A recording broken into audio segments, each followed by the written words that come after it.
প্রতিবেশী বাংলাদেশ, প্রতিবেশী বাংলাদেশ এটা আমার দেশ, আমার জন্মভূমি দেশ।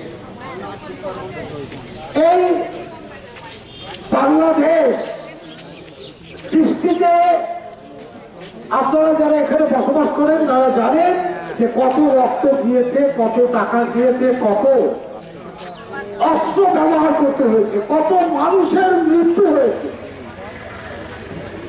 বাংলাদেশ তৈরি করতে 9 মাস 13 দিন সময় লেগেছে, যুদ্ধ করতে হয়েছে ভারতকে।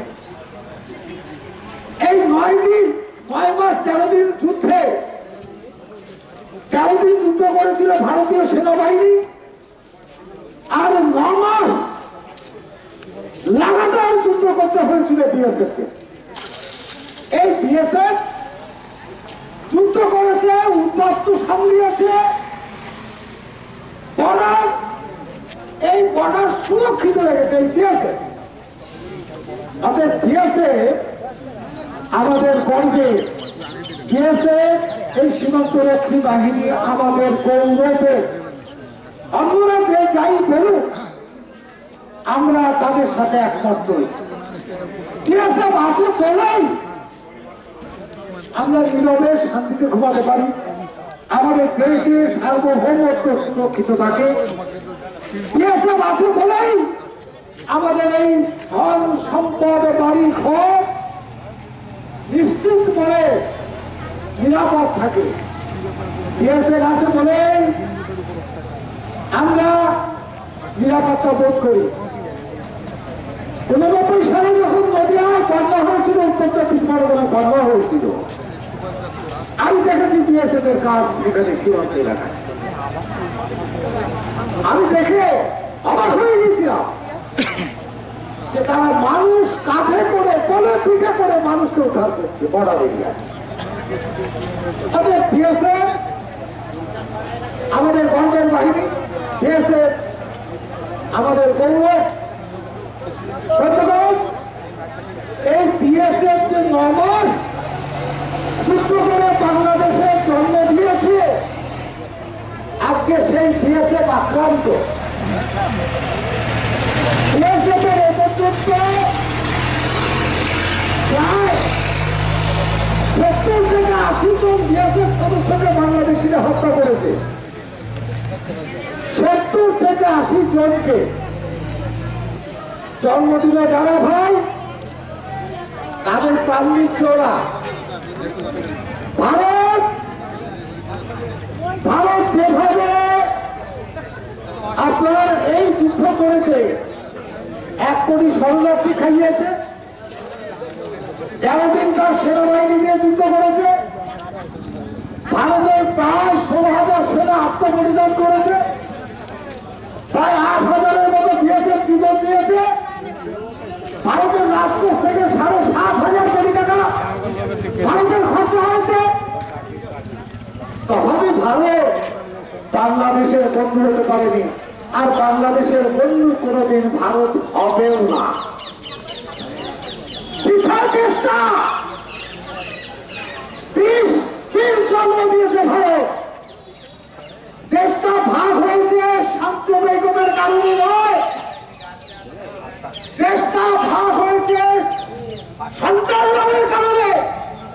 সাম্প্রদায়িকতা কাকে বলে? যারা উভয় পক্ষ সমানে সমানে লড়াই করে তাকে বলে সাম্প্রদায়িকতা। এদের ভাগ হয়েছে নোয়াখালীর টাকা, হিন্দু মুসলমান লড়াই হয়নি, হিন্দুদের একটা কত করা হয়েছে। কলকাতায় গ্রেট কিলিং যেটা হয়েছে, ক্যালকাটা গ্রেট কিলিং গণহত্যা, সেটা একটা হিন্দুদের হত্যা করা হয়েছে। তারপরে 47-এর 14ই আগস্ট মধ্যরাতে ভারতবর্ষ ভাগ হয়েছে। এটা কোনো সাম্প্রদায়িক বাটোয়ারা নয়, এটা সন্ত্রাসবাদের বাটোয়ারা। এই সন্ত্রাস তেল ভাগের সময় থেকে নয়, আগে থেকে শুরু হয়েছে। আজকে এটা মহামারী আকার ধারণ করেছে। আপনারা কি জানেন সন্ত্রাস আজকে মহামারী আকার ধারণ করেছে? সন্ত্রাস আজকে গিলে খেতে চাইছে। আর এই সন্ত্রাসবাদের দেহে 2টি অঙ্গ, একটা হচ্ছে অনুপ্রবেশ আর একটা হচ্ছে সন্ত্রাসবাদ।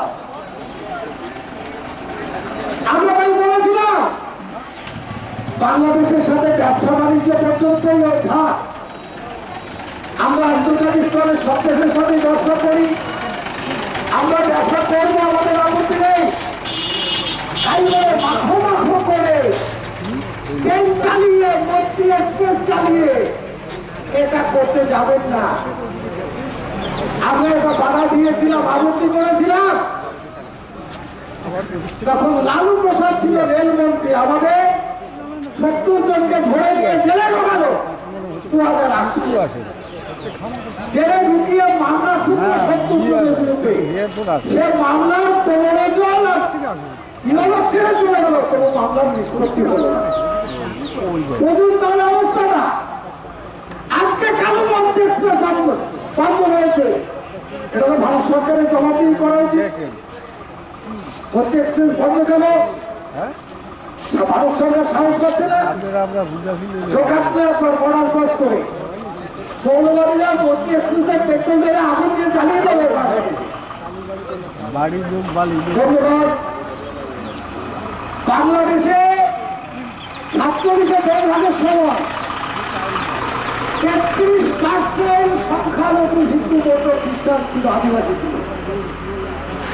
অত্যাচার, নির্মম অত্যাচার, নির্মম অত্যাচারে ফলে আজ 10% এসে দাঁড়িয়েছে। 7% মাত্র হিন্দু, আর বাকি 3% আদিবাসী, বৌদ্ধ, খ্রিস্টান মিলে 3%। ধন্যবাদ। ওরা বাংলাদেশে অমুসলমান থাকতে দেবে না।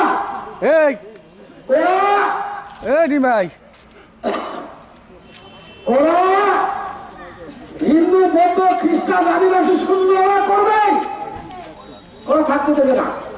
আজ আমাদের বড় দরকার হয়ে পড়েছে যে বাংলাদেশ আমার জন্মভূমি, আমার মাটি। বাংলাদেশে স্বতন্ত্র, স্বাধীন, আমার ভূমি, হিন্দু, বৌদ্ধ, খ্রিস্টানদের জন্য যে দাবি, এটা কোনো সন্ত্রাসবাদী কথা নয়, এটা কোনো বিচ্ছিন্নতাবাদী কথা নয়, এটা আমার বাঁচার দাবি। এ বাঁচার দাবি আমরা ৭৭ সালে 23শে নভেম্বর থেকে আমরা এই সংগঠনের তরফ থেকে শুরু করেছি। এটা আজকে নতুন নয়। বন্যা পর্যন্ত আমরা অনেক বিক্ষোভ মিছিল করেছি, আমরা বিভিন্ন বর্ডারে হিলিতে করেছি, কেনাতে করেছি, বহু বর্ডারে আমরা বিক্ষোভ করেছি এর আগে। বন্ধু, একটা কথা শুধু যে সময়ের অপেক্ষা হিন্দু, বৌদ্ধ, খ্রিস্টান, আদিবাসীদের জন্য ওদেরকে হোমল্যান্ড বা স্বতন্ত্র, স্বাধীন আবার ভূমি দিতেই হবে, দিতেই হবে। এটা সময়ের অপেক্ষা। আজকে যাচ্ছে, ভারত যাচ্ছে, 123 কোটি হিন্দু সারা পৃথিবী জুড়ে যাচ্ছে। এটা আমাদের করতেই হবে। বন্ধুগণ, আর আমি বেশি বলবো না, আমি শুধু বলবো আগামী দিনের পথ দেখিয়ে আপনারা সংগত হন, আপনারা এগিয়ে চলেন, আমরা আগামী দিনে আমাদের কাজ করবো।